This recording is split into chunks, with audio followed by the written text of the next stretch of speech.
Hai teman-teman, hai Ibu dosen. Perkenalkan, nama saya Rosana Luman Gaul, NPM 2001010089. Saya dari Program Studi Pendidikan Guru Sekolah Dasar, Fakultas Keguruan dan Ilmu Pendidikan. Nah, di video saya kali ini saya akan membahas tentang dimensi pembelajaran bahasa Indonesia di kelas tinggi. Yang pertama, ada hakikat dimensi pembelajaran. Model dimensi belajar merupakan metafora tentang bagaimana otak bekerja selama orang belajar.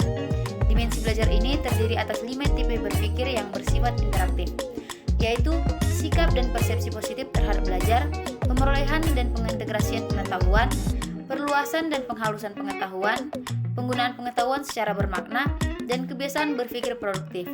Pembelajaran yang menggunakan pendekatan model dimensi belajar adalah pembelajaran yang menggunakan dimensi-dimensi belajar itu sebagai premis pembelajaran. Pembelajaran yang berpusat pada 5 dimensi itu niscaya akan mengembangkan atau memberikan hasil yang lebih baik. 2. Model dimensi pembelajaran. Model dimensi pembelajaran ada 5, yaitu yang pertama, mengembangkan sikap dan persepsi positif. Mudah untuk dipahami bahwa sikap dan persepsi belajar sangat mempengaruhi proses belajar. Sikap dapat mempengaruhi besar secara positif sehingga belajar menjadi mudah. Sebaliknya, sikap juga dapat membuat belajar menjadi sangat sulit. Kedua, belajar untuk pemerolehan dan pengintegrasian pengetahuan.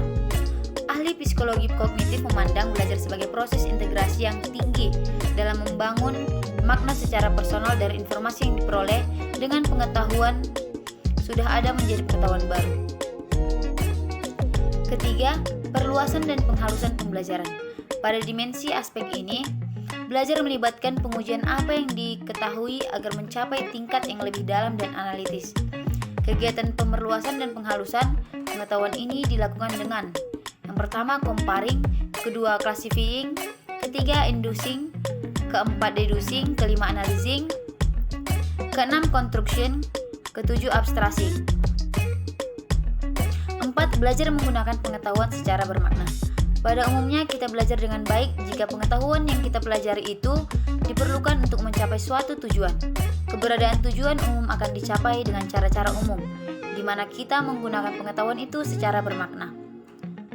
Cara guru membantu siswa agar dapat menggunakan pengetahuan secara bermakna dilakukan dengan yang pertama, decision making, yang kedua, investigation, yang ketiga, experimental inquiry, yang keempat, problem solving, yang kelima, invention.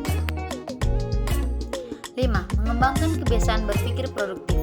Dimensi ini menumbuhkan kebiasaan mental untuk dapat berpikir secara produktif yang ditandai dengan yang pertama, self-regulated thinking dan learning. Kedua, critical thinking and learning. Ketiga, creative thinking and learning.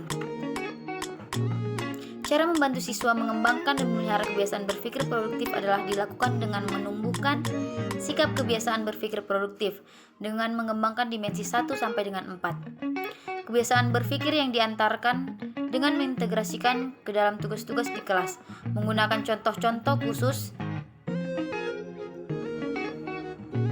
Ketiga, dimensi perencanaan pengajaran. Signifikasi yaitu tingkat signifikasi tergantung pada kegunaan sosial dari tujuan pendidikan yang diajukan. Fleksibilitas yaitu salah satu faktor penentu adalah otoritas politikal yang memadai.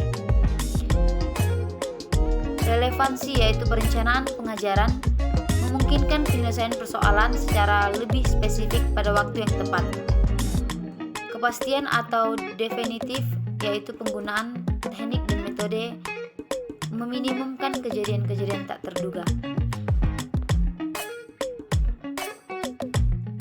Isi perencanaan. Perencanaan perlu memuat tujuan, program dan layanan, tenaga manusia, bangunan fisik, struktur organisasi, konteks sosial.